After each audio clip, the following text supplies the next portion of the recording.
Hi everybody, my name's Charlotte and our project today is going to be talking about the invasion of lanternflies. I'm Kaylynn. I'm Emily. And I'm Carmen. So to introduce the topic, we're going to be covering the issue of the spotted lanternfly, which has become a big problem in the DMV area in recent years.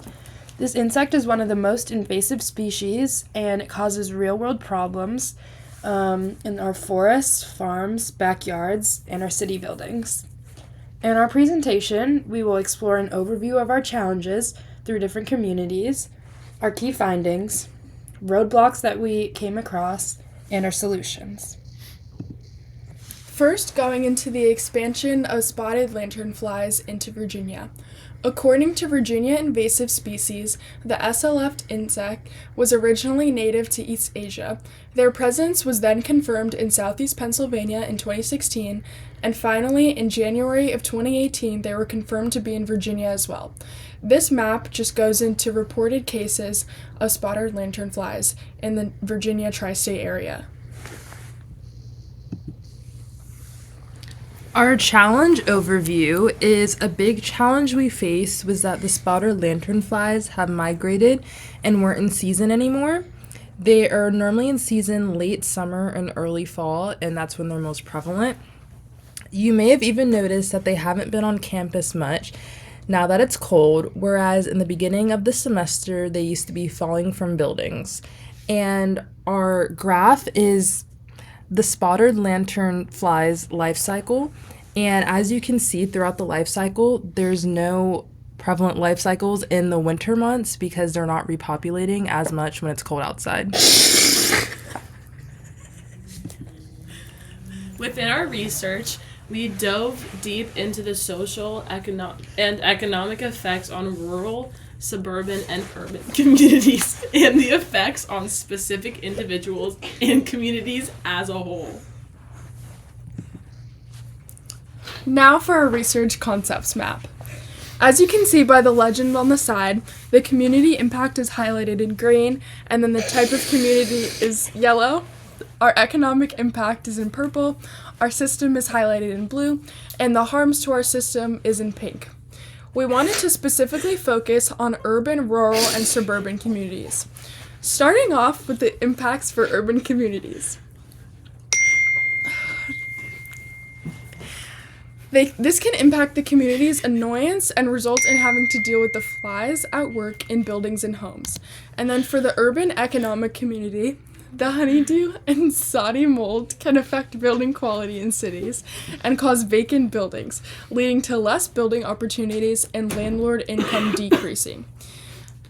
Next, for rural, it impacts the community through food. Their food is contaminated, which could cause health issues. For the economic rural impact, sales and farms are producing less products due to the contamination from the honeydew mold and overall contributing in a decrease in business. Finally, for the suburban community.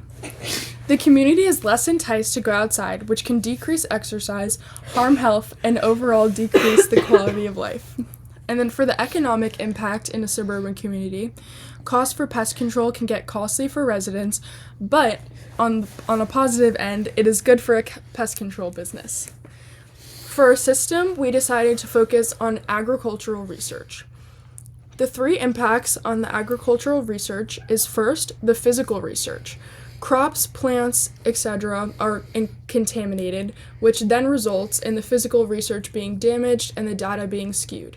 Finally, researchers' process is delayed or terminated because of their damaged research, and they lose money and valuable data.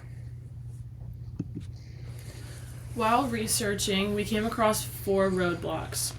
The first one is that on average, spotted lanternflies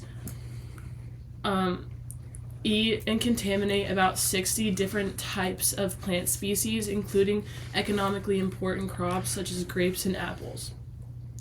Number 2, it is extremely hard to access certain materials that would be needed for an extermination of these insects on campus without deteriorating the campus's environment. Number 3, the lanternflies are very weather dependent, which makes it extremely hard to study them in the colder months as there is extremely less of them. Number 4, chemical treatments. Chemical treatments can be effective, however, they can also do a lot of damage to surrounding crops. Our solutions and next steps. We have circle traps as a solution, using soapy water, planting milkweed, or partnering with an environmental club here on campus. Going in depth on some of those solutions and next steps is circle traps are used like a funnel to capture the flies as they climb on trees. And this is an alternate use for a sticky trap substance because those can be very harmful for trees. And the use of soapy water and vinegar consists of mixing 1/4 cup of liquid dish soap with a quart of water and a tablespoon of vinegar. This works best in a spray bottle form because it suffocates the lantern flies. We could also partner with the George Mason Environmental and Sustainability Community or the Green Resident Program to coordinate the most effective solutions and steps regarding our campus. And the spotted lanternflies are addicted to milkweed for its sweet sap, but it contains cardiac glycosides that are toxic to the insects, which leads to their death. In conclusion, the invasion of spotted lanternflies has affected many communities here in the DMV area. It's affected all different types of communities, such as suburban, rural, and all the ones that were spoken about earlier. It's even affected our campus here at GMU. We know the invasion will likely not end as the bugs will continue to repopulate from season to season, but it is better to be aware and prepared than to be scared. This is our reference slide. Thank you, everybody. Thank you.